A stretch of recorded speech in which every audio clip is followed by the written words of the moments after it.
Bien, très bien. Bah, bienvenue à tous les nouveaux et nouvelles internes de gynécologie médicale. Voilà, on est ravis que vous ayez choisi cette belle spécialité. Et donc, le but, c'est de vous parler de votre futur internat qui va démarrer donc dans un petit peu plus qu'un mois.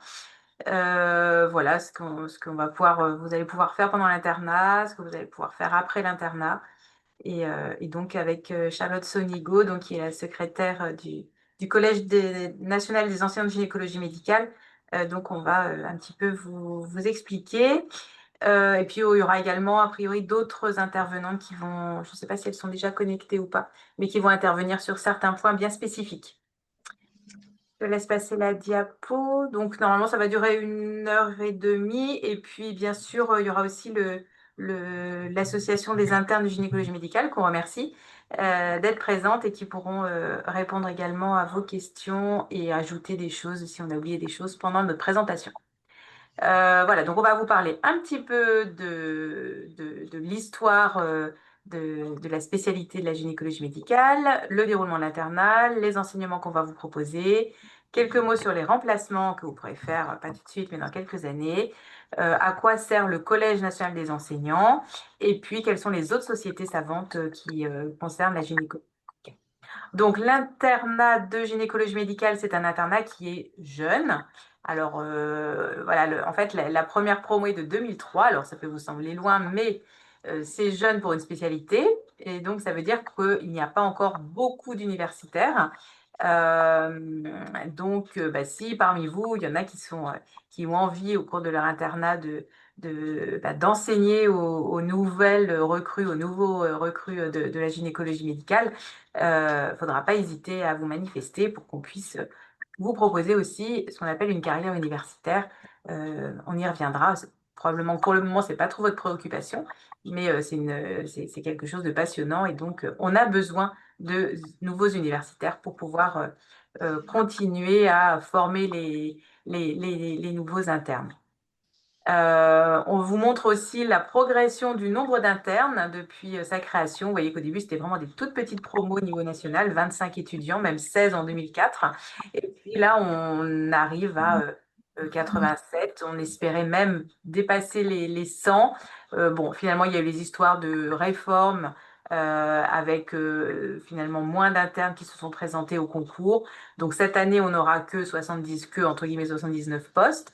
Mais normalement, dans les 2 ans qui viennent, on devrait, j'espère, atteindre les 100 postes pour toute la France.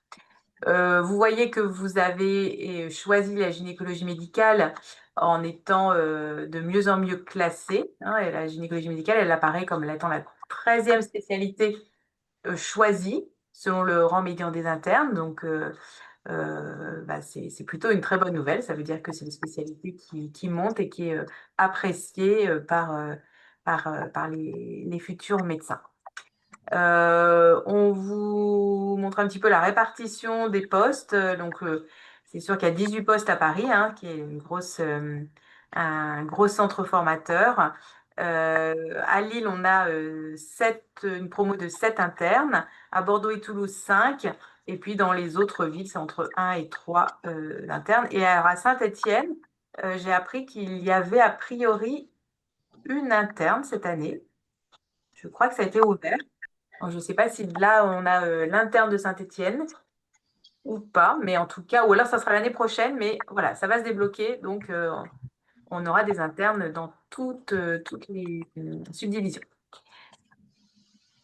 Quelques mots donc sur le déroulement de l'internat. Vous avez, il y a maintenant un découpement de l'internat en phases, avec la phase socle qui va durer dans notre internat gynécologie médicale 1 année, puisque c'est un internat en 4 ans. Puis, vous aurez 2 années de phase d'approfondissement et ensuite la phase de consolidation où vous serez déjà thésé, donc vous serez ce qu'on appelle un docteur junior, donc vous serez déjà docteur. Et en fait, le but, c'est de vraiment devenir le plus autonome possible en étant bien sûr supervisé, mais pour que dès la fin de l'internat, vous soyez capable eh bien, d'exercer la gynécologie médicale, que ce soit à l'hôpital, en libéral ou autre. Voilà, sachant que bien sûr, vous pouvez aussi faire une année d'assistanat ou deux, ou également un clinica, si vous voulez approfondir encore votre formation et puis accéder au secteur 2. Euh, J'ai dit à peu près le. Donc, en première année, en phase socle, vous aurez un semestre à faire en gynécologie obstétrique et un semestre à faire dans, si possible, un service de gynécologie médicale ou en tout cas un service qui est agréé pour la gynécologie médicale. Et vous allez faire plutôt de la gynécologie médicale et pas de la gynécologie obstétrique. La petite nouveauté de cette année, c'est que vous avez maintenant à disposition un portfolio qui va vous permettre en fait de suivre un petit peu et de noter toutes les acquisitions que vous allez faire au cours des stages. Et à la fin de l'internat, le but, c'est que tout soit rempli, que vous soyez capable de tout faire, de tout savoir faire en tant que bon gynécologue médical. Voilà, donc là, c'est peut-être pas très très lisible, mais en tout cas, vous pourrez aller sur UNES pour avoir ce portfolio. Et donc, on vous encourage dès le début à le regarder et puis à le remplir au fur et à mesure des choses que vous allez apprendre à savoir faire. Ça peut être poser un stérilet, savoir prescrire une contraception dans des contextes difficiles, etc. Hein. Voilà, donc l'objectif, c'est que nous, à chaque fois qu'on vous fera passer une petite évaluation, alors c'est souvent un entretien, hein, à chaque fin de phase, donc c'est maintenant une obligation. En fait, on doit vous recevoir à la fin de la phase socle et à la fin de la phase d'approfondissement. Donc ça, c'est une commission locale avec des enseignants de la spécialité, un enseignant d'une autre spécialité, des représentants étudiants. Donc, en fait, on vous fait plancher sur un cas clinique et puis on vous demande d'exposer votre projet professionnel et on regardera maintenant également le portfolio, voir ce que vous avez déjà appris à faire en première année. On va refaire une deuxième validation à la fin de la phase d'approfondissement. Donc là, ça sera plutôt pour nous exposer un petit peu votre projet futur après l'internat, si vous souhaitez faire un assistanat, un clinica ou pas. La thèse devrait être soutenue puisque la thèse, je vous l'ai expliqué, hein, elle est impérative pour pouvoir passer en phase de consolidation et pour devenir donc docteur junior. Donc docteur junior, il y a docteur, donc il faut que vous ayez soutenu votre thèse avant la fin de la troisième année. La phase de la consolidation, et là, il y a une validation qui va être régionale avec d'autres universitaires donc de la région. Et là, vous présenterez votre parcours. On validera que vous avez bien réalisé les stages nécessaires pour la maquette. On vous demandera de présenter en 2-3 diapos votre thèse. Et puis, on discutera là vraiment du projet de post-internat, puisque là, ça sera vraiment du concret. Pour valider la phase de consolidation, on vous demande d'avoir publié un article. Souvent, c'est le travail de thèse, hein. Donc, en fait, vous avez une année entre la soutenance de thèse et la validation de la phase de consolidation pour euh, publier votre article. Bien sûr, on vous aide, mais c'est vraiment très important de le faire. C'est bête d'avoir passé des heures à faire un travail de thèse et sans le valoriser et sans qu'il soit connu par les autres. Et donc, c'est ce rôle de la publication qu'on vous encourage énormément à faire. La thèse à choisir selon vos stages, vos affinités. Ça peut être un sujet qui touche par exemple la pathologie cervicale, la contraception, la fertilité, la sexologie. Enfin, voilà, donc vraiment en gynécologie médicale, vous allez voir que vous allez travailler dans beaucoup de domaines différents.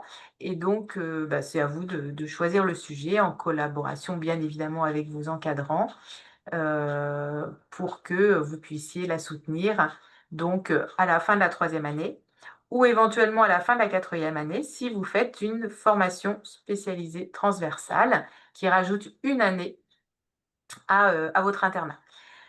Pour soutenir la thèse, donc il faut 3 jurys, au minimum, 3 membres du jury au minimum, dont 2 universitaires et dont un PU dans les 2 universitaires. Un PU, donc praticien, euh, euh, professeur des universités, praticien hospitalier. Ça peut être un PU et un MCU. On vous expliquera tout ça au moment voulu, hein. Ne stressez pas si vous ne savez pas encore bien ce que ça représente et ce que ça veut dire tous ces sigles. Voilà, donc la soutenance, elle se fait dans la fac, où vous êtes inscrit, bien évidemment. On va maintenant vous parler de l'enseignement. Je vais laisser la parole à Charlotte qui, gère, tout cet enseignement et qu'elle organise avec, brio pour que vous soyez, très bien formés aussi sur le plan théorique. Vas-y Charlotte. Alors, pour l'enseignement, donc pour le DES de gynécologie médicale, l'enseignement, c'est un enseignement national associé à un enseignement local que vous pouvez avoir aussi en fonction de vos villes et en fonction de vos stages.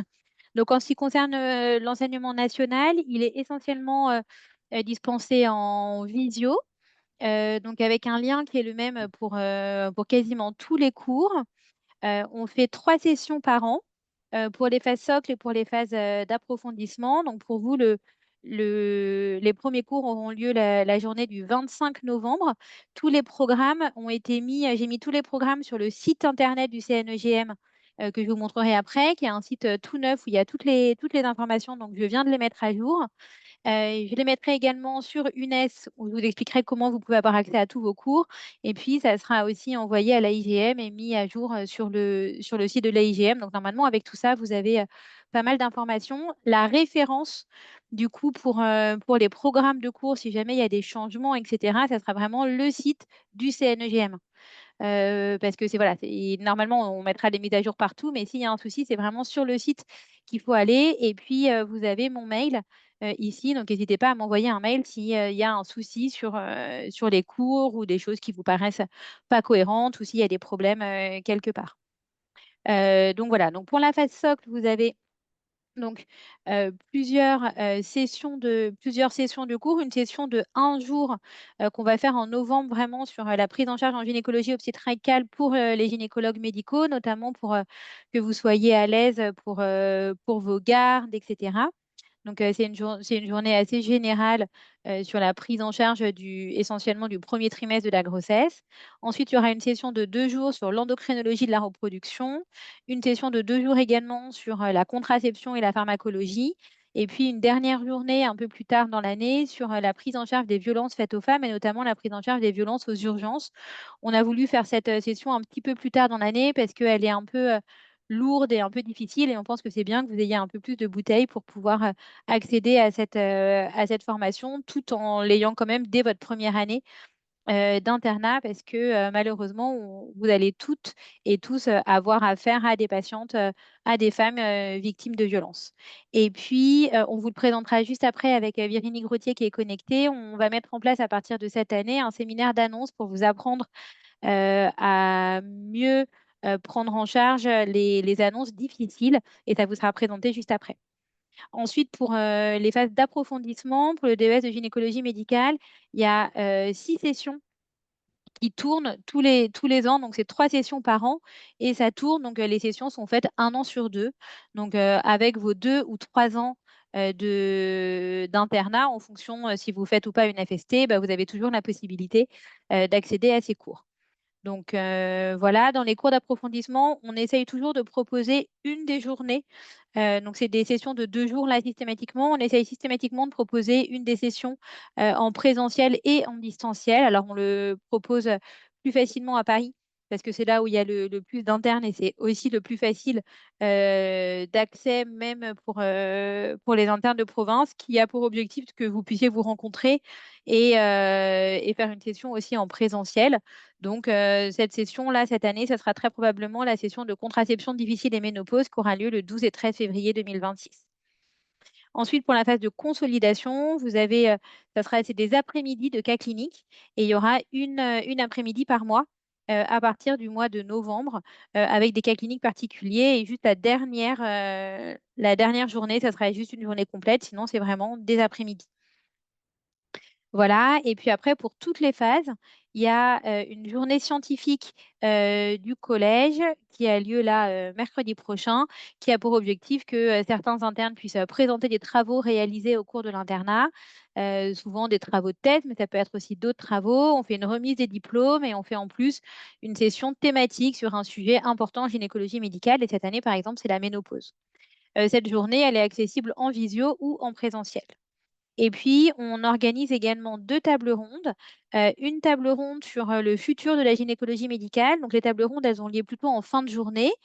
Cette première table ronde sur le futur de la gynécologie médicale, l'objectif, c'est de vous présenter un peu les différents parcours et les différents modes d'exercice qu'on peut avoir en gynécologie médicale. C'est des sessions qui sont très enrichissantes. C'est Virginie Grottier aussi qui les organise, où vous avez un exemple de parcours d'une gynécologue médicale qui est installée en ville, un exemple de parcours d'une praticien hospitalier, l'exemple d'un parcours universitaire, donc vraiment tous les types de parcours. Et vous avez la possibilité de vous connecter en visio quand vous le souhaitez, que ça soit en première année d'internat si vous voulez des informations, ou plus tard, ou plusieurs années de suite. Ça, c'est vraiment comme vous voulez. Et puis, on va mettre en place aussi cette année un webinaire sur la santé mentale et la prévention pendant l'internat, avec une table ronde organisée avec l'AIGM et le syndicat des internes. Et pour la première table ronde, elle est organisée aussi avec la Fédération nationale de gynécologie médicale et la Société française de gynécologie. Après, là, c'est des cours qui vous sont spécifiques et c'est déjà pas mal de cours. Si vous souhaitez absolument vous connecter à d'autres cours, même si vous êtes en phase socle et que vous avez très envie d'écouter les cours d'infertilité, vous avez tout à fait le droit de vous connecter. Les cours ne sont pas limités, mais il y a déjà pas mal de journées de cours avec les cours qui sont prévus pour vous.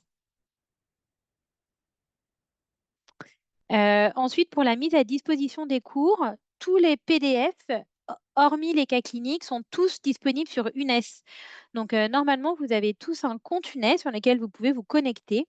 Et je vais vous montrer juste après comment vous allez vous connecter et comment vous pouvez récupérer les cours en PDF. Il n'y a pas d'enregistrement des cours. Et là, je vous ai mis le lien pour accéder. Normalement, ça sera le même lien qui permettra d'accéder à tous les cours en visio. Voilà, là, je vous ai mis les particularités dont je vous ai déjà parlé. Donc, la journée du collège, donc la prochaine pour vous, elle sera en octobre 2026 à Paris et en visio avec une remise des diplômes pour la fin d'internat. Et puis, la soirée table ronde sur l'avenir de la gynécologie médicale, donc proposée en distanciel pour les différents modes d'exercice. La date n'est pas encore définie, mais elle va l'être très bientôt. Ensuite, donc ça c'est nouveau, c'est la soirée table ronde sur la santé mentale. A priori, je crois qu'elle est prévue pour le mois de janvier. Je vous confirmerai ça et ça sera mis à jour sur le site très rapidement. Donc, ce webinaire pour la santé mentale des internes, il est mis en place par Florent Scheffler au niveau du Collège national des enseignants, donc en collaboration avec le syndicat des internes et la IGM. Et donc, voilà, c'est un temps d'échange de durée environ 1h30 pour voilà, vous sensibiliser à votre santé mentale et aux prises en charge qui peuvent être difficiles, pour prévenir les violences et pour vous donner des clés pour vous aider s'il y a le moindre souci pendant votre internat. Et donc la deuxième nouveauté de cette année, c'est le séminaire d'annonce, donc qui est organisé par le docteur Virginie Groutier et Clémence Delcourt. Et du coup, je vais laisser la parole à Virginie pour vous expliquer un peu ce qu'on essaye de mettre en place. Et vous serez du coup les premiers internes à avoir ce séminaire pour vous former à l'annonce d'une mauvaise nouvelle en gynécologie médicale. Merci Charlotte. Bonjour à tous et à toutes. Et donc, effectivement, je suis Virginie Grottier, je suis PH en gynécologie médicale, je travaille à Bordeaux pour le moment. Et donc, cette année, avec ma collègue Clémence Delcourt, qui n'a pas pu se connecter, elle s'excuse, mais elle n'a pas pu là ce soir, qui travaille, elle, à Paris. On a réfléchi à la mise en place d'un séminaire sur voilà, l'annonce d'une mauvaise nouvelle en gynécologie médicale. L'idée, c'était quoi? C'était d'essayer de vous donner des clés pour améliorer la prise en charge d'annonce d'une mauvaise nouvelle, à la fois pour la patiente, mais à la fois pour vous. Car on sait que voilà, une mauvaise nouvelle, c'est un impact émotionnel pour la patiente, mais également pour le médecin qui l'annonce. Il y a des techniques qu'on ne connaît pas très bien et donc qu'on va essayer de vous apporter. Avec en gynécologie quand même une spécificité de l'annonce d'une mauvaise nouvelle, avec une charge symbolique sur la fertilité, la maternité, la sexualité, et souvent un traumatisme vicariant, c'est-à-dire un espèce de transfert qu'on peut faire en tant que gynécologue envers les patientes chez qui on annonce une mauvaise nouvelle et qu'on peut tout à fait, enfin, on peut s'identifier à elle assez facilement. On sait également que l'annonce d'une mauvaise nouvelle, ça a été montré, c'est source de stress, d'anxiété, d'épuisement professionnel. Et en tant que jeune interne, vous allez être assez rapidement, enfin, possiblement, confronté à l'annonce de mauvaises nouvelles en consultation, aux urgences, etc. Et qu'il y a un manque de formation structurée à l'heure actuelle au niveau national. Alors, il y a des formations locales, mais il n'y a pas de formation nationale. Et donc, on a réfléchi avec Clémence pour essayer de vous apporter une journée, une demi-journée de formation pour ce sujet-là. Ça sera un séminaire en distanciel parce que c'est le souhait des internes et voilà, pour ce souci de facilité, pour permettre à tout le monde de pouvoir y participer. L'objectif, c'était vraiment d'essayer de mettre en place une formation à l'échelle nationale pour les internes, donc de première année. Pourquoi les premières années? Parce que je pense qu'on est assez rapidement confronté à ce genre de situation et donc plutôt on vous apporte peut-être des clés pour gérer ça, mieux ce sera. Encore une fois, c'est la première année, hein, donc probablement qu'on aura aussi une pente évolutive, nous, dans la formation de ces séminaires, mais on a essayé de réfléchir à comment vous donner le plus de clés possible. L'idée, c'est d'essayer de vous apporter des compétences, surtout communicationnelles et émotionnelles pour gérer cette annonce. Donc, on a réfléchi à cette formation et donc, vous aurez, alors il va falloir qu'on le finalise là, mais ça sera fait prochainement. Vous aurez accès à un cours en e-learning sur UNES, voilà, avec des grosses notions, des grandes notions sur la base de la psychologie des émotions, des mécanismes de défense, etc., des définitions et un peu des généralités sur l'annonce d'une mauvaise nouvelle qu'il faudra travailler, vous, de votre côté. Ça sera assez court. On va essayer de faire un cours de 30 minutes à peu près, avec un petit questionnaire à remplir à la fin. Il faut avoir fait ce questionnaire pour pouvoir assister au séminaire par la suite.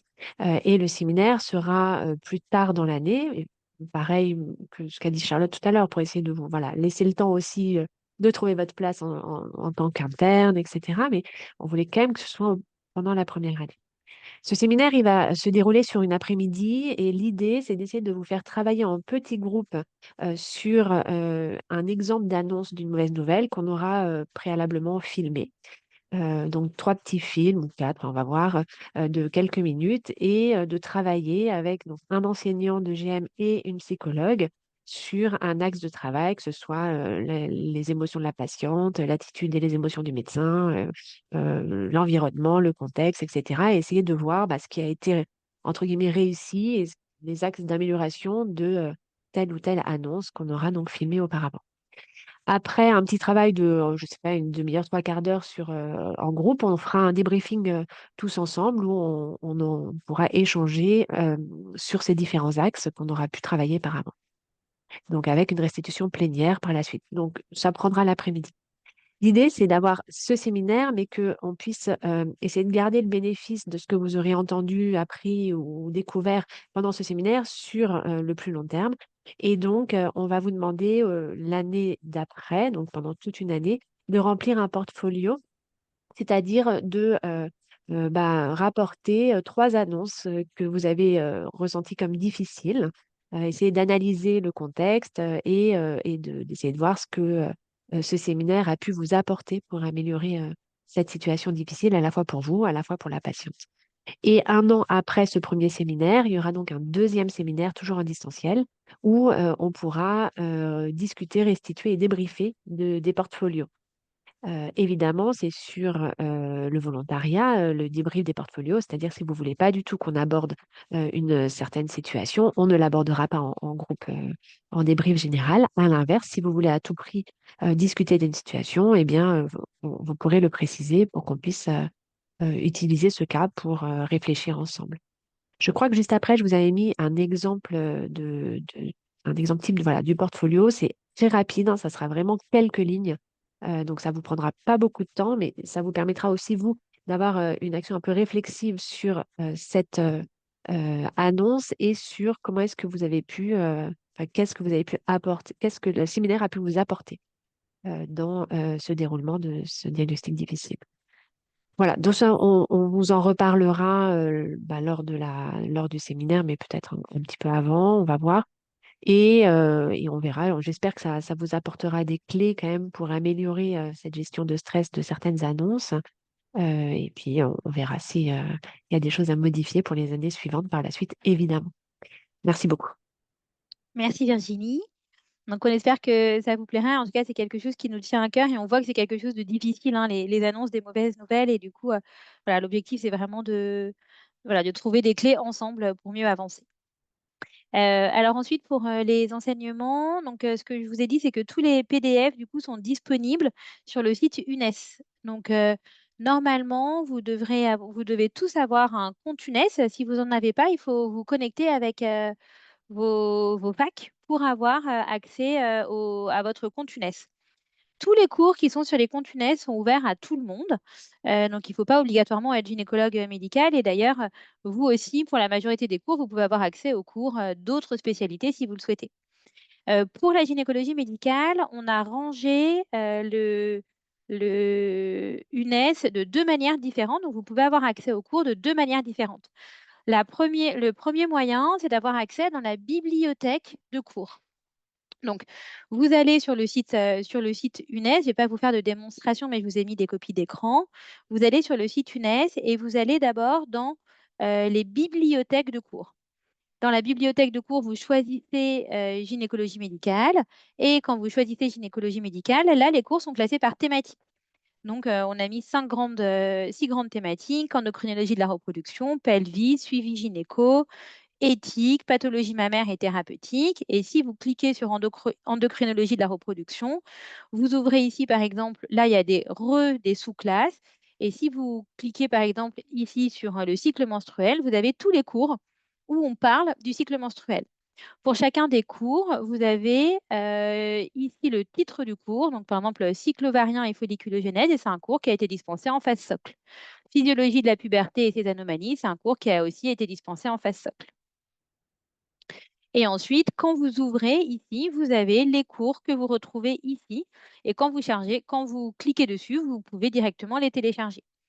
Donc là, vous avez l'année où le cours a été fait. Donc ça, c'est le cours qui a été fait en 2022 par Pascal Pini au FAS Socle. Donc vous avez à chaque fois les informations comme ça. Donc tous ces cours, ils sont disponibles et ils sont déjà disponibles maintenant. Vous pouvez tout à fait aller voir ces cours, les télécharger et avoir les cours en PDF. Ensuite, l'autre moyen d'avoir accès aux cours, c'est les cours qui sont classés en fonction des programmes de cours. Donc là, ils sont classés par module. Donc, comme je vous ai dit, par exemple, vous avez pour les phases socles un premier module de gynéco-obstétrique pour la gynécologie médicale. Et là, du coup, un module, c'est ce qu'on appelle un parcours de formation. Donc, vous avez un parcours de formation. Donc là, par exemple, vous cliquez sur le parcours de formation et là, vous avez le parcours de formation des phases socles. Donc là, je ne sais pas si vous voyez bien, mais vous pourrez avoir accès au diaporama. Mais vous avez par exemple les phases socles module 1, endocrinologie de la reproduction, phase socle module 2, phase socle, phase d'approfondissement les pathologies mammaires. Donc comme ça, vous pouvez cliquer sur le parcours. Et à l'intérieur du parcours, vous avez les cours qui ont eu lieu, par exemple, le jeudi 19 janvier. Là, c'était 2025. Et vous pouvez cliquer sur cycle ovarien et folliculogénèse et vous retrouvez le cours qui est dans la bibliothèque. Et donc, ça dépend après comment vous voulez travailler. Si vous voulez retrouver les cours que vous avez eus pendant une journée, eh ben, vous y avez accès par ce moyen-là. Si vous souhaitez fouiller un peu, vous vous posez une question, etc., vous allez dans la bibliothèque de cours. Il faut savoir aussi que les cours, notamment pour vous en phase socle, ils sont souvent, on refait quand même un peu les mêmes programmes tous les ans. Parce qu'il y a beaucoup d'internes qui nous demandent si on peut mettre les cours en avance sur UNES. Il faut savoir que ça, c'est fait manuellement par mois, c'est-à-dire que par Valérie Bernard et par moi, pour chaque session de cours, on doit demander aux enseignants de nous envoyer les cours en PDF. Nous, on doit les récupérer et ensuite les mettre sur la plateforme. Donc, c'est quelque chose qui nous prend beaucoup de temps. Et ça prend aussi beaucoup de temps aux enseignants de faire les cours. Et donc, en général, on a les cours le jour J et on met toujours un peu de temps à les récupérer. Donc, on essaye vraiment avec Valérie de les mettre en ligne au maximum un mois après le cours. Ça peut nous arriver que ça soit un peu plus tard. Il peut y avoir des erreurs, hein. On peut se tromper des fois de mettre un mauvais cours à la place, etc. Donc, comme je vous dis, tout ça, c'est vraiment fait manuellement.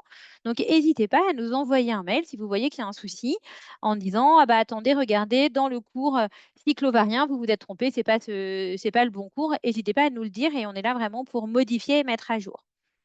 Et du coup, comme je vous disais au départ, les cours sont sensiblement les mêmes d'une année sur l'autre, hein, parce qu'il n'y a pas de grandes modifications, par exemple, sur le cycle ovarien d'une année sur l'autre. Donc, vous pouvez tout à fait télécharger le cours du cycle ovarien et la folliculogénèse si vous souhaitez le préparer avant ou si vous souhaitez travailler directement avec le PDF et prendre des notes sur le PDF. Vous aurez à l'oral les nouvelles informations qui vous seront données et c'est complètement différent d'écouter quelqu'un qui fait le cours que d'avoir uniquement le PDF, mais vous pouvez avoir ce support pour celles et ceux qui ont envie de travailler avec un support. Vous pouvez tout à fait y accéder dès maintenant, ils y sont sur UNES parce que là, ça fait 2 ans que tous les cours ont été mis et donc tous les cours y sont. Donc, comme on revient sur les nouvelles formations, par exemple, pour les approfondissements, les cours d'avant, ils sont aussi. Donc, vous pouvez tout à fait y avoir accès.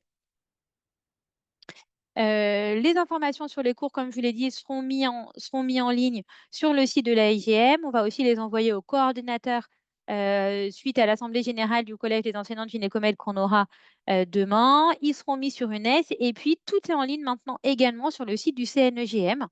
Et donc là, vous avez toutes les informations. Je pourrais vous montrer le site après si vous le souhaitez. Et là, je vous ai remis le programme des cours. Donc voilà pour les cours nationaux. Pour les cours du 6 et 7 novembre qu'on avait prévus avant, oui, ils ont été décalés parce qu'on trouvait que c'était pas super de mettre des cours pour les phases d'approfondissement la première semaine de stage. Donc on les a décalés et c'est vraiment les nouveaux cours qui sont à jour. Pour le moment, il y a uniquement le site du Collège national des enseignants qui est mis à jour.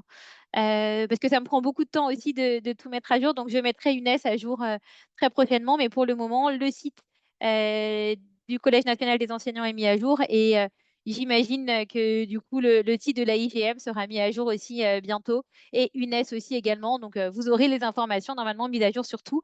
Mais à chaque fois, je mettrai d'abord à jour le site du Collège national des enseignants de gynécomède. Donc, s'il y a des questions, comme je l'ai dit au départ, pour le moment, c'est vraiment le site des enseignants qui fait référence et tout sera mis à jour dans les suites partout. Ensuite, vous pouvez aussi, bien évidemment, avoir un enseignement local ou loco-régional. Donc ça dépend vraiment des régions où vous êtes formé. Il peut y avoir des enseignements qui sont faits par simulation, notamment pour les phases socles. Il y en a pas mal qui sont faits en fonction des régions. Il peut y avoir des journées de formation également qui sont réalisées, des séances de bibliographie. Donc ça dépend vraiment des régions. Et ça, je vous invite à vous rapprocher de vos coordinateurs locaux et régionaux pour avoir cette information-là. Et puis, en plus, vous pouvez avoir bien évidemment des cours aussi organisés dans les stages, donc en fonction des stages auxquels vous allez. Ensuite, dans les enseignements complémentaires, vous avez la possibilité de faire une FST. Donc, une FST, c'est une formation spécifique transversale qui permet d'avoir une formation en plus. On a le droit pendant l'internat de faire qu'une seule FST. On conseille de la faire enfin, il faut la faire en phase d'approfondissement. Euh, pour l'internat de gynécologie médicale, comme c'est un internat qui est en 4 ans, ça rajoute une année, comme vous l'a dit le professeur Cato Jonard au début de cette présentation, ça vous rajoute une année d'internat qui, bien évidemment, est financée. Normalement, vous avez un salaire normal d'interne, mais c'est une année de plus, alors que pour les internats dits longs, par exemple pour l'internat de gynécologie obstétrique qui est en 6 ans, la FST, c'est une année qui se fait en cours d'internat, ils n'ont pas une année supplémentaire. C'est pas un diplôme, mais vous avez la mention de votre FST directement sur votre diplôme de DEF quand il vous sera remis à la fin de votre internat. Il y a 5 FST qui sont aujourd'hui accessibles pour les internes en gynécologie médicale. Celui qui est pris par beaucoup d'internes, c'est celui de médecine et biologie de la reproduction, andrologie. Vous avez également la FST de cancérologie. Et puis, dans les FST qui sont un peu prises de manière plus rare par les internes de gynécologie médicale, mais auxquelles vous avez tout à fait accès, il y a la FST de pharmacologie, d'expertise médicale et de génétique et médecine moléculaire bioclinique. Vous avez pas mal d'informations sur les FST que j'ai mis à jour également sur le site du CNEGM et essentiellement des informations sur la FST de médecine et biologie de la reproduction dont je m'occupe avec le docteur Robin de Lille que vous aurez l'occasion de rencontrer dans pas mal de vos cours pendant l'internat. Et est-ce que c'est possible de faire un interchu pendant la FST? Oui, c'est tout à fait possible de faire un interchu si vous le souhaitez. On a actuellement une interchu dans le service pendant la FST. Ça, il n'y a pas de problème. Il faut juste les demander suffisamment en avance pour que vous puissiez y avoir recours. Voilà. Ensuite, dans les enseignements complémentaires, vous avez aussi la possibilité de faire des DU. Il y a plein de DU qui sont possibles et intéressants pour vous. Il faut juste se dire que les DU, c'est assez prenant. Et donc, il faut faire attention. On déconseille fortement de faire un DU en même temps que la FST, parce que la FST, vous avez déjà pas mal de jours de cours plus les jours de cours éventuellement si vous souhaitez assister à des cours de la phase d'approfondissement si vous n'avez pas pu y assister avant. Et donc, ça fait beaucoup de cours en même temps avec des journées entières de cours. Et donc, ça fait beaucoup. Donc, en tout cas, pendant l'année de la FST, on déconseille de faire les DU. Les DU, vous pouvez y avoir accès pendant votre internat ou même après l'internat. Il y a une différence de coût en fonction du moment où vous faites le DU. Mais voilà, il y a plein de DU qui sont possibles. Il faut faire attention, il y a certains DU qui sont très demandés, donc pour lesquels il faut s'y prendre suffisamment en avance pour y avoir accès. Il y a sur le site de la IGM et sur le site du Collège national des enseignants une liste possible de DU, mais on n'a pas pu, c'est clairement pas une liste exhaustive, hein. C'est très difficile de retrouver tous les DU, mais on vous a mis les DU qui nous semblent intéressants. Il y a aussi il faut savoir qu'il y a aussi des DU d'éthique. Voilà, il y a plein de types de DU qui peuvent être intéressants pour vous à adapter en fonction de vos souhaits et de comment vous souhaitez orienter votre internat. Il y a beaucoup de DU, de toute façon, qui sont proposés dans un certain nombre de facultés, hein. Le colposcopie, échographie, ça, vous pouvez le retrouver un peu partout. Tout à fait. Après, vous avez aussi la possibilité de faire un master 2 pour celles et ceux d'entre vous qui souhaitent s'orienter dans un parcours recherche. Après, vous n'êtes pas obligé, quand vous faites un master 2, de faire de la recherche après, mais en tout cas, ça vous permet vraiment d'avoir une année qui est un peu différente, qui permet de découvrir la recherche, que ce soit de la recherche fondamentale ou de l'épidémiologie ou même de la recherche éthique. Tout est possible pendant un master 2. En général, ça se fait pendant l'internat. Après, il y en a qui souhaitent faire des Master 2 un peu plus tard. Et là, ça rajoute une année supplémentaire à votre internat pour faire une coupure. Ça permet d'avoir une coupure intéressante, de s'éloigner un peu de la clinique pour aussi découvrir autre chose. Et c'est des années qui sont vraiment très enrichissantes. C'est obligatoire pour celles et ceux qui veulent avoir une carrière universitaire ou pour faire une thèse de sciences. Et dans certaines villes, c'est également obligatoire pour avoir un poste de chef de clinique à l'issue. Pour avoir un master 2, il faut avoir fait un master 1 avant, que vous pouvez avoir fait soit au cours de votre externat, soit vous pouvez faire en début d'internat et faire un master 2 plus tard. Un point clé pour les masters, c'est qu'il faut faire des demandes de bourse pour être financé, parce que pour le coup, pendant l'année de master 2, vous n'êtes pas financé dans le cadre de votre internat, comme pour la FST dont on a parlé, par exemple. Donc là, il faut faire des demandes de bourse pour les financements. Il y a plein de demandes de bourse spécifiques en fonction du type de master, mais du coup, ça se demande assez en amont. Donc voilà, si vous souhaitez faire un parcours recherche et vous orienter là-dedans, c'est vraiment très, très enrichissant et ça permet de découvrir plein de choses et d'avoir une année vraiment un peu différente. Et voilà, il faut juste s'organiser un peu en avance pour le faire. Vous avez plus d'informations sur le site de la IGM et sur le site du Collège national des enseignants sur comment s'orienter vers les masters. Et vous pouvez aussi nous contacter si vous avez des questions particulières. Il y a Sophie, ouais. possibilité, ouais, il y a possibilité aussi il n'y a pas besoin de demander forcément une bourse, hein. On a aussi assez souvent la possibilité d'avoir des années recherche, on appelle ça une année recherche. En fait, vous avez le financement pendant un an. euh, Vous êtes financé comme un interne pour faire votre année de recherche. Donc, il n'y a pas forcément besoin de bourse. Surtout que comme il y a moins d'étudiants qui les cherchent à faire un master 2, finalement, il y a quand même pas mal de chances d'avoir l'année recherche. Oui, tout à fait.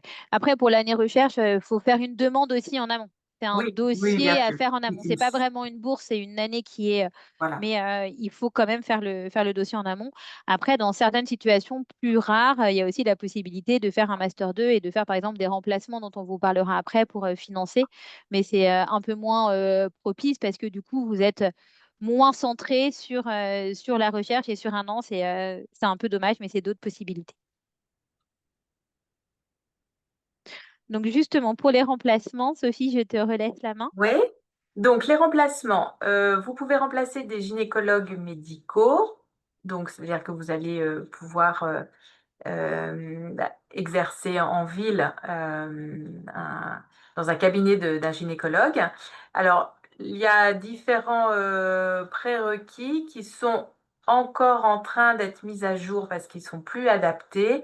Vous voyez qu'on avait la notion qu'il fallait faire 3 semestres dans des services de gynécologie obstétrique. Or, maintenant, dans votre maquette, il n'y a plus que 2 stages dans des services de gynécologie obstétrique à réaliser.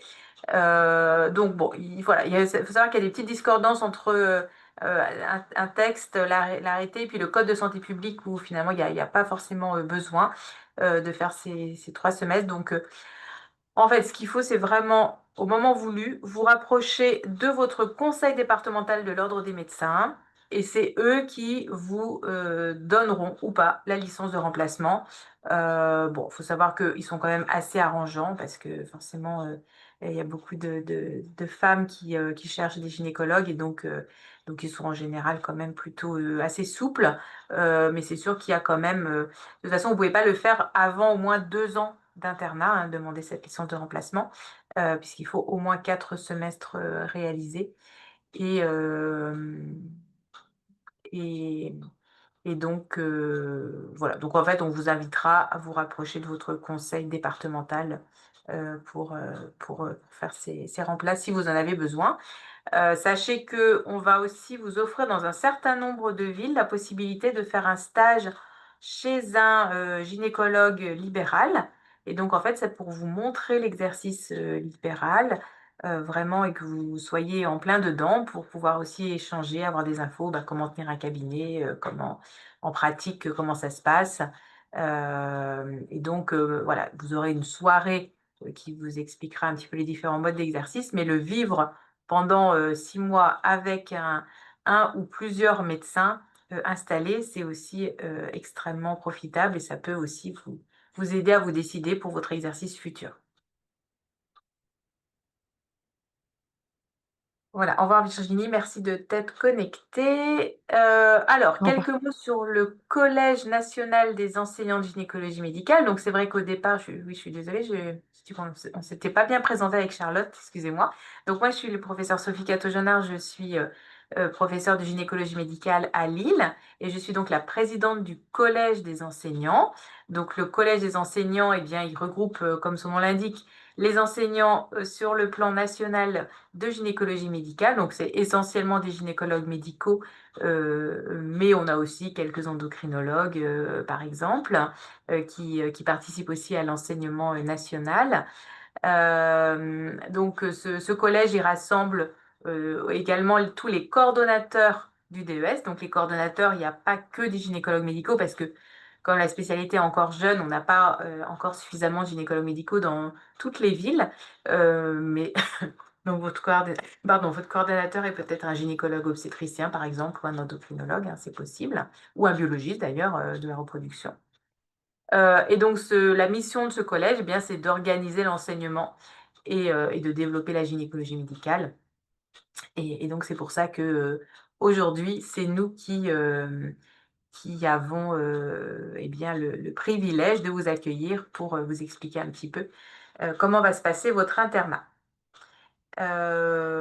Voilà. Alors, il y a d'autres collèges, hein. C'est vrai que ça peut sembler un peu compliqué quand on arrive comme ça, comme interne. Il y a d'autres sociétés savantes, on appelle ça des sociétés savantes de gynécologie médicale.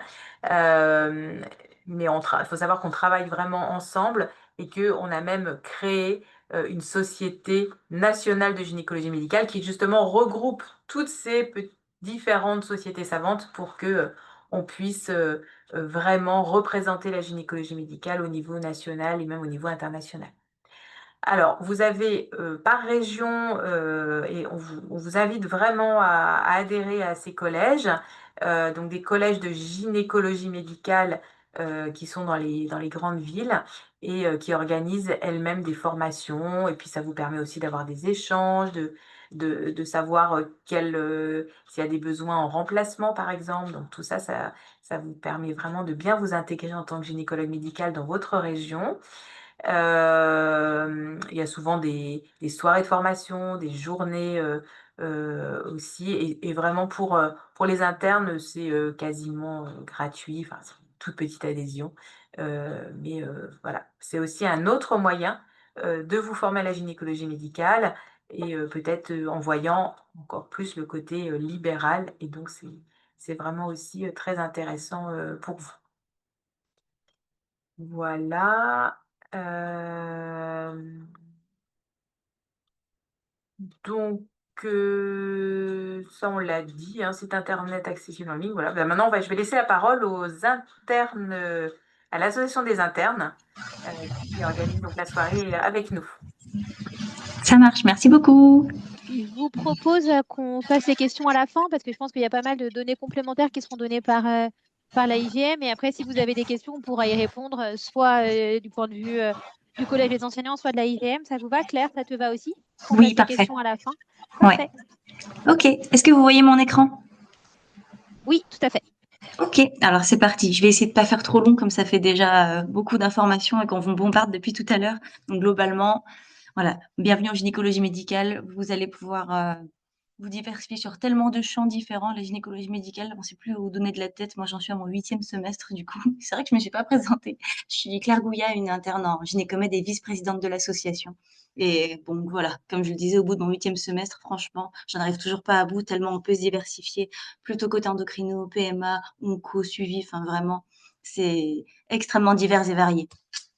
Alors, concernant les différentes promos que vous avez été, avant, j'étais contente parce que je pouvais dire qu'on était de plus en plus nombreuses en gynéco-med. Et donc, avec la réforme des ECN aux EDN, c'est moins vrai. On était 90 avant, 80 l'année dernière, 80 cette année. Donc voilà, vous êtes répartis pas du tout équitablement sur toute la France. Donc là, on a 79 postes et donc c'est essentiellement sur Paris que ça se passe, mais globalement, dans à peu près toutes les villes, il y a un peu de monde, sauf là, Saint-Étienne, j'ai l'impression que sur cette publication d'IGO, c'était pas le cas, par exemple. Mais apparemment, ça va venir. Parfait. Pour la maquette, je ne vais pas revenir trop dessus. Normalement, c'est un internat qui dure 4 ans que vous pouvez prolonger à 5 ans si vous faites une FST et vous en êtes au socle. Donc voilà, si vous entendez parler de socle ou de P1 par vos référentes, c'est vous. Mais globalement, Claire, vous je commencez. sais Oui. pas pour les autres, mais moi, je vois toujours ta slide de, de départ, ça défile pas. T'es pas Ah en non. mode présentation. Du coup, au départ, Mhm. on voyait un peu sur le côté, donc ça nous permettait de suivre un peu ce que tu disais, mais au fait, là, on voit pas. Là, on voit, D'accord. mais t'es pas en mode présentateur. Comment je fais pour être en mode présentateur alors?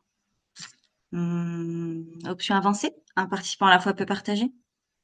Ouais, au fait, tu peux partager et après, il faut que tu te mettes. Sinon, je fais tout l'écran. Si je fais partager tout l'écran, je vais tenter ça et tu vas me dire si ça marche. Hum, Est-ce que là, par exemple, ça marche? Là, non. Oui, là, c'est bon, mais là, ensuite, il faut que tu te mettes en mode présentateur. Ouais. Et là, c'est bon. Là, c'est parfait. Ok. Là, on est bien sur la dia qui présente la maquette? Exactement. Ok. Bon, alors je continue. Bon, je reviens du coup dessus. Vous êtes socle, vous êtes donc des P1, comme on dit en langage de référente. P2, c'est approfondissement. Et P3 ou DJ, c'est docteur junior, ici. Globalement, sur la formation, c'est le collège qui va diriger votre formation en tant qu'interne, sous forme de cours nationaux, en visio, parfois en présentiel. Il faudra bien suivre lesquels seront concernés. Et donc, pour ça, on va vous rediriger vers le site du CNEGM à chaque fois. Comme ça, au moins, vous serez sûr des dates et on vous tiendra au courant. Il y a des examens selon les villes. À Paris, c'est le cas, mais dans certaines subdivisions, pas toujours. Et ça sera à vous de vous renseigner auprès de vos coordonnateurs régionaux. Vous avez donc un chef de SPé, de gynécomède, qui va vous dire, voilà, dans cette ville, ça se passe comme ça. Parfois, ils vont vous demander de soutenir des mémoires. Et parfois, votre mémoire peut se combiner avec la thèse, qui sera à soutenir avant le docteur junior, du coup. Donc, les dates de cours, on vous a déjà expliqué, je reviens pas dessus. Vous avez la possibilité lors de votre internat de faire des DU, des diplômes en plus. Pas forcément lors de l'année socle, c'est peut-être un peu beaucoup d'un coup, mais déjà dès la fin de votre première année là, c'est-à-dire au mois de mai-juin, vous pourrez commencer à vous inscrire si vous le souhaitez à plein de diplômes universitaires différents. On a fait une liste ici qui est parfaitement non exhaustive et qui est disponible sur notre site internet et celui du coup du collège des enseignants en gynécomède. C'est pas obligatoire. Certaines subdivisions peuvent vous recommander certains DU, d'autres pas forcément. Et il y a certaines disciplines dans lesquelles ça peut être recommandé, par exemple en échographie obstétricale, où oui, si vous voulez pouvoir exercer l'écho, il faut avoir un numéro pour faire les échos-terres notamment, etc. Donc il y en a plein. Et ce sera à vous de vous renseigner pour flécher votre parcours si vous le souhaitez. Sachant que ça coûte des sous en plus, évidemment, parce que en fonction de la fac où est ce DU-là, eh ben, il faut s'inscrire en plus à la fac. Donc, assez rapidement, ça peut être 300 € de frais d'inscription et 800 € de DU ou 1400 € le DU. Enfin, voilà. Il faut le garder en tête. On peut le déclarer en frais réels, tout ça, mais voilà. Ça vous concernera plus l'année prochaine. Vous pouvez également vous renseigner sur les FST, les formations spécialisées transversales.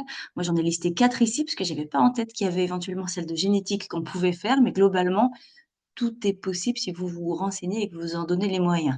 Donc en général, demandez autour de vous, demandez à vos co-internes comment ça se passe. Et surtout, voyez dans vos subdivisions qui est le pilote de FST, qui va pouvoir vous renseigner sur comment ça se passe, comment est-ce qu'on candidate, CV, lettre de motivation à une date précise. Et en général, on s'organise entre internes pour qu'on puisse s'étaler sur plusieurs années et qu'un max de personnes puissent accéder à la FST. Bon, globalement, je vais revenir un peu en pratique sur le premier semestre, comment ça se passe, parce que c'est un peu stressant de savoir que voilà, le 3 novembre, vous serez en service et vous allez prescrire tout seul. Donc globalement, le choix de stage, ça a déjà été fait. Normalement, les publications des postes par l'ARS, ça a été fait. Ça veut dire que vous avez été contacté par vos référentes et elles vous ont dit, bah voilà, on a tant de stages et en fonction de votre classement aux EDN, vous allez choisir est-ce que vous prenez un stage soit en gynéco-med, soit en gynéco-obst. Classiquement, la phase socle, c'est ça. Donc, dans tous les cas, si vous commencez par la med, vous irez en obst, et si vous commencez par de l'obst, vous irez en med. Dans tous les cas, vous êtes formé à peu près pareil en phase socle. Bien sûr, ça dépend de si c'est CHU ou périph, mais ça aussi, c'est les nuances de l'endroit où vous êtes. Attention, si jamais il y a grossesse, maladie, vous avez des souhaits de stage particuliers, vous souhaitez faire des hors-filières ou des stages libres, il faut prévoir en amont un maximum si vous pouvez. Pas forcément évident en cas de maladie, mais voilà, si vous avez moyen de pouvoir anticiper ce qui va vous arriver au prochain semestre, contactez vite vos référents pour qu'ils puissent s'organiser sur « Ah bah d'accord, on va demander un surnombre ou on va demander ce stage-là différemment » pour ne pas vous mettre en difficulté sur vos choix de stage, ceux de vos autres co-internes aussi. En fonction de comment vous êtes classé, ça peut impacter une ou plusieurs promos. Et bien sûr, pour que vous puissiez valider un maximum de stages comme il faut. Puisque tous les stages, c'est encore mieux s'il est validé. Et il y a un certain nombre de jours en stage à faire pour que ce soit le cas. Et ça, c'est vos référentes qui pourront vous renseigner. Pareil pour les interchus. Si jamais vous souhaitez en faire, il faut prévenir à l'avance. Globalement, si je reviens un peu, si vous prenez un stage en gynéco-obstétrique ou même en gynécomède, vous allez normalement commencer les gardes aussi. Dans la plupart des endroits, ils vous laissent tranquille le premier mois ou en tout cas les premières semaines pour que vous puissiez vous faire au logiciel, à comment prescrire l'organisation. Mais ensuite, il faudra prendre des gardes. D'une part parce que ça vous forme et parce que ça fait partie de la permanence des soins. C'est un peu le contrat à consigne aussi. En général, il n'y a pas de quota minimal ou si maximal quand même, il faut éviter de l'être plus d'un jour sur 2. Déjà ça, c'est assez corsé comme rythme. Mais voilà, de base, vous pouvez vous dire qu'une garde par mois, c'est pas mal. Et plus vous en prenez en tant que socle, plus ce sera formateur au début. Vous avez une courbe d'apprentissage qui est énorme. Vous voyez ici, j'ai écrit 3 à 6 gardes par mois en obstétrique. C'est une spé à garde, il y a souvent un peu plus de travail. Dans les autres stages, si c'est de la consulte, vous aurez peut-être un peu moins de gardes. Par contre, vous aurez peut-être des gardes pas que aux urgences gynéco, peut-être aux urgences générales, peut-être des gardes d'étage. Et ça, c'est à vous de vous renseigner auprès de vos référentes. Comment ça se passe mon stage? À quelle sauce je vais me faire manger? Pareil pour les horaires. C'est très variable en fonction de s'il y a des staffs, si c'est que de la consulte, s'il y a des blocs, s'il y a les visites à faire avant, etc.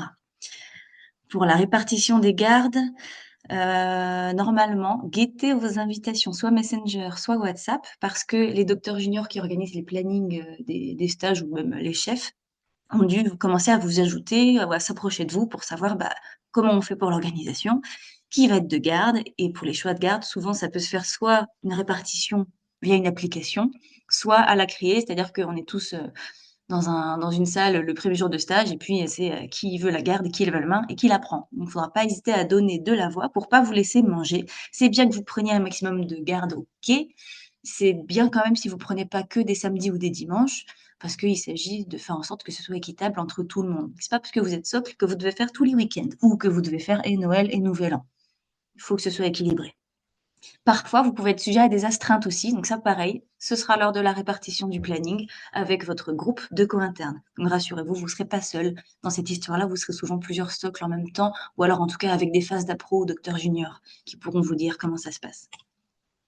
Pour le salaire, en général, on est payé en fin de mois, c'est entre le 25 et le 27 de chaque mois, et pour les gardes, souvent, c'est le mois d'après, ou selon les CHU, encore le mois d'après, donc à M+2. Donc, pour ce mois-ci, enfin pour le mois prochain, ce sera un salaire tout nu que vous allez avoir.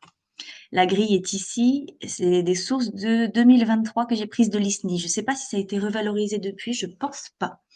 Donc vous voyez ici le revenu net première année. Si on enlève l'inscription à la faculté que vous allez avoir, c'est un mois qui est un petit peu tendu au début.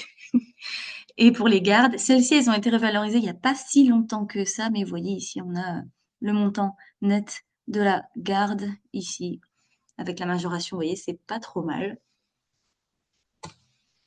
Et ensuite, si je vous parle un peu d'administratif, je sais c'est dur, mais sachez que, au moins sur le plan des assurances, il faut que vous ayez une assurance responsabilité civile. Peut-être même que les directions des affaires médicales vous ont déjà approché à ce sujet. Vous devez fournir, lors de votre inscription administrative à l'hôpital, un certificat d'assurance responsabilité civile et professionnelle. Il y a la MACSF, la médicale et probablement plein d'autres organismes qui en font. Sachez que c'est gratuit en tant qu'interne. C'est obligatoire, mais c'est gratuit. Il faut en avoir une. Et lorsque vous commencerez les remplats, il faudra les avertir et il faut renouveler tous les ans. Voilà. Mais il y aura toujours quelqu'un pour vous le rappeler, mais notez-le vous quand même. Alors, quelques conseils en gros pour le début de semestre qui va vite arriver. Voilà, sachez que dans tous les cas, vous n'êtes pas seul. Il y a toujours du monde autour de vous, même que ce soit en périph ou dans un CHU, il y a toujours des co-internes qui peuvent être de la même spé ou pas, des docteurs juniors, des assistants qui seront là pour vous encadrer. Il ne faut pas hésiter à poser des questions. On préfère toujours quelqu'un qui pose des questions que quelqu'un qui essaye de faire et qui au final peut mal faire en voulant bien faire. Donc, n'hésitez pas à être curieux, vraiment bombardez-nous de questions, même si c'est des questions qui vous semblent bizarres ou bêtes, parce que vous êtes tout débutant. Voilà, vous avez le totem premier semestre. Donc, vous pouvez y aller sur les questions qui vous semblent un peu bizarres ou quoi. Dans tous les cas, vous ne pourrez que devenir meilleur et vous aurez une marge de progression qui sera d'autant plus grande si vous vous donnez l'occasion de poser des questions. N'hésitez pas à dire quand vous ne savez pas faire. Il ne faut pas vous mettre en difficulté en stage en disant normalement, je devrais être capable de poser un stérilet, donc je vais dire que je sais le faire. Il y a plusieurs méthodes de le faire et ça peut dépendre des praticiens. Donc, il ne faut pas hésiter à dire non, je ne sais pas faire. C'est un coup à ce qu'éventuellement, on puisse vous solliciter pour faire une révision utérine en urgence si en salle de naissance, on a besoin de vous, par exemple, en stage d'obstétrique. Ce serait vraiment dommage que ça se passe mal par la suite. Donc, n'hésitez pas à dire que vous ne savez pas faire. N'hésitez pas aussi à débriefer avec les collègues quand vous sentez qu'il y a une situation qui vous travaille un peu, que ça va pas, que vraiment vous avez l'impression de ne pas avoir fait comme il faut, ou que vraiment ça vous perturbe et que vous ne voyez pas avancer dans le stage comme ça, ou vous avez peur de reproduire une situation où vous savez que ça va pas du tout, et vous en parlez aux collègues. On a tous fait des bêtises, des choses où vraiment avec le recul on se dit effectivement c'était peut-être pas le mieux à faire. Parlez-en tout simplement avec vos co-internes de même semestre si vous avez peur d'en parler à des plus âgés. Puis vous allez voir, avec le temps, on arrive beaucoup mieux à parler de ses erreurs avec tout le monde qui nous entoure, parce que ça a participé à faire de nous des meilleurs praticiens. Essayez de laisser les patients à l'hôpital aussi une fois que vous avez passé votre journée. C'est long au début, c'est très dense, vous allez être bombardé d'infos, le logiciel, vous n'allez pas forcément le comprendre, ça vous fait peur de prescrire les premières fois. Vous sortez du service, il est 21h parce que ça vous a pris 3 plombes de faire un compte rendu. Voilà, ça va prendre du temps au début, ça va aller mieux après, vous finirez plus tôt, mais c'est vrai que les premières semaines sont dures et on se demande est-ce qu'on est vraiment fait pour ça. C'est normal, c'est une marge d'adaptation les premières semaines et vous voyez après on est toujours à l'hôpital, ça se passe toujours bien. Donc essayez de laisser les patients à l'hôpital et quand vous rentrez chez vous, essayez de faire autre chose. J'avais fait une diapo sur après l'internat, mais globalement, on vous a déjà donné assez d'informations aujourd'hui, je pense, à ce sujet. On a déjà parlé des remplats et il y aura plusieurs tables rondes pour parler des différents modes d'exercice qui peuvent vous attendre par la suite. Donc voilà, encore bienvenue en GM. c'est l'association des internes de gynécologie médicale qui vous accompagne le long de votre internat. C'est un bureau national qui date déjà un petit peu, hein, ça date de 2005 et on est, vous voyez, tout ce nombre de, on est que des femmes hein, là, dans le bureau. On est une dizaine de membres à gérer l'information, essentiellement la diffusion d'informations entre le collège et les co-internes. Donc, pour la diffusion d'informations, vous connaissez déjà, mais on a un site internet. C'est probablement par celui-là que vous avez pu récupérer vos contacts de référents ou avoir des infos sur l'aspect, comment ça se passe. N'hésitez pas à y retourner régulièrement si vous le souhaitez. C'est surtout sur ce site-là qu'il y en aura qu'il y a des revues ou des choses comme ça qui vont sortir. Mais vous connaissez déjà. Normalement, si j'ai bien fait mon travail, vous avez reçu une newsletter au début du mois. Si c'est pas le cas, vous n'hésitez pas à envoyer un mail à l'asso pour que je vous ajoute au listing. C'est avec ça qu'on communique sur, ben voilà, ce mois-ci, il y a tel cours, ou alors sachez qu'il y a ce congrès, ou alors, ben voilà, il y a ce webinaire qui va avoir lieu, ou alors il y a des offres d'emploi, de remplacement à tel endroit. Donc voilà, tous les mois, vous aurez un petit récap de ce genre de choses. Donc je parlais de revue parce que les internes de Gynécomed, on a édité une revue, c'est la revue de la gynécomède tout simplement. Et on va en être à notre 5e édition normalement le mois prochain. Vous avez accès à ces tomes-là sur le site aussi. J'ai même créé un petit QR code là. Comme ça, vous pouvez vous connecter sur le site et y accéder, les télécharger, les lire en ligne. Et si vous adhérez à notre asso, vous pourrez la recevoir en courrier à la maison. On est sur Insta aussi. La plupart d'entre vous, vous le savez aussi. Pareil, vous pouvez nous suivre.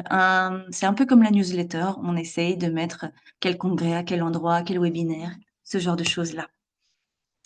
Le truc le plus important probablement, c'est qu'il faudrait que vous soyez sur notre groupe WhatsApp des internes. Voilà, vous pouvez photographier ce QR code-là et vous arriverez directement sur le groupe où j'envoie avec tous mes collègues du bureau toutes les infos sur les cours, les modifications de cours, les congrès, les offres qu'on a en tant qu'interne.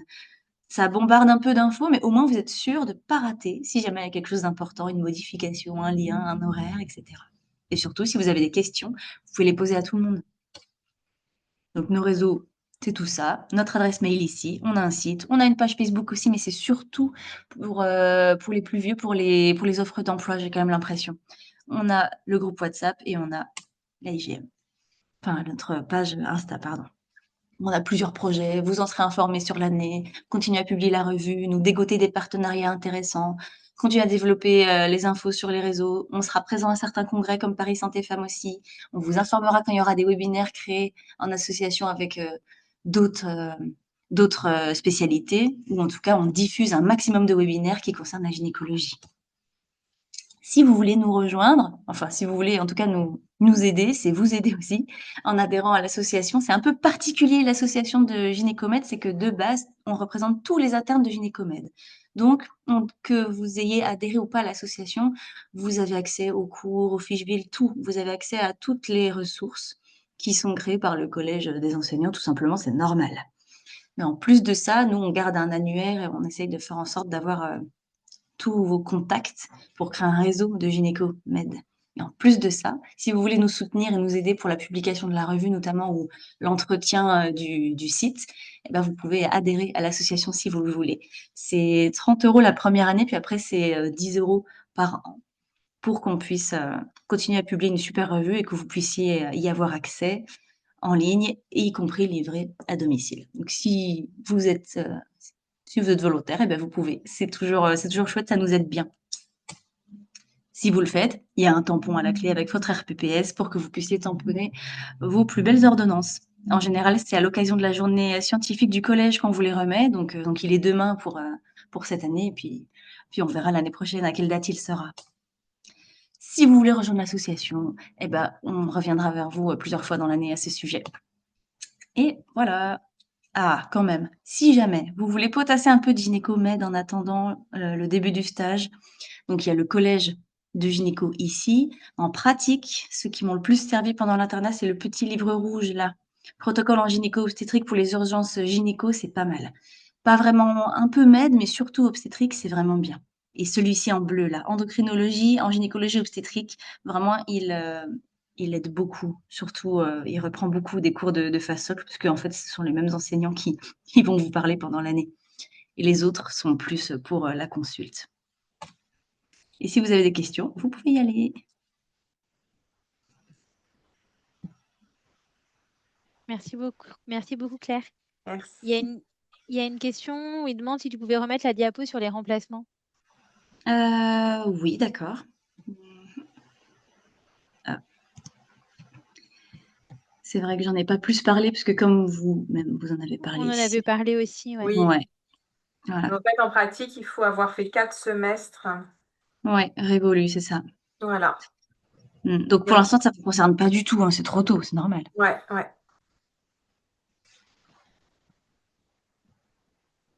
Vous avez Est-ce d'autres que vous questions? avez des questions?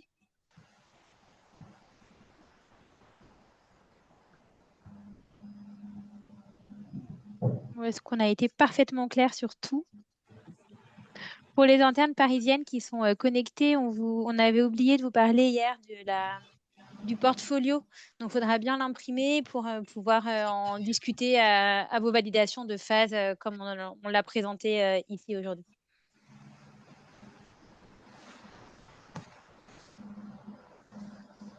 Non, on n'enregistre pas les cours. Alors, pour vous, la journée de demain, vous pouvez y assister si vous le souhaitez, mais c'est un peu tôt, c'est pour les internes en cours. Vous allez commencer votre internat en novembre. Si vous souhaitez venir assister à la journée, vous êtes bien sûr les bienvenus ou vous pouvez vous connecter. Il y a le lien qui est présent sur le site également. Mais on ne fait pas d'enregistrement qu'on repasse après, qu'on remet ou qu'on met sur une S. Mais il y a la possibilité d'assister en visio si vous le souhaitez. Oui, tous les cours sont disponibles sur une S. C'est pas les liens des cours. Enfin oui, les liens des cours sont disponibles sur les programmes. Vous avez le lien pour vous connecter. C'est sur une S et sur le site national du Collège des enseignants et sur la IGM. Et par contre, pour les PDF des cours, ils sont sur une S. Et là non plus, pas d'enregistrement, uniquement les PDF.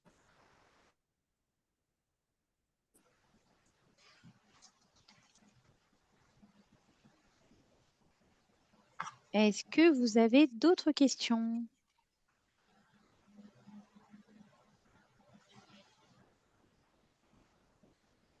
Ça a l'air d'être à peu près clair pour vous. Soit on vous a assommé, soit on était particulièrement clair.